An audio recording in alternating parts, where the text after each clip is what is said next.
Siin on üks trikk selle asja kohta.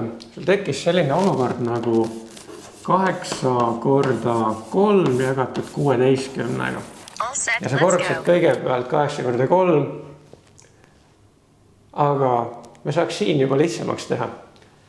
Me saame need mõlemad 8-ga läbi jagada. Siis meil tekib siia 2 ja ongi vastus käes 3 kahendikku.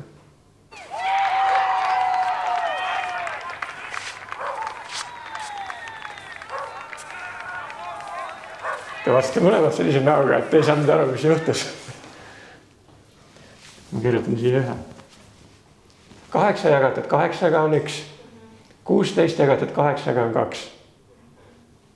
Seega 8 16 asemele tekkis 1 kahendik.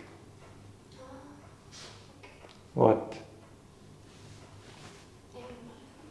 Aga see 8 korda 3 16, kas see on 24 16?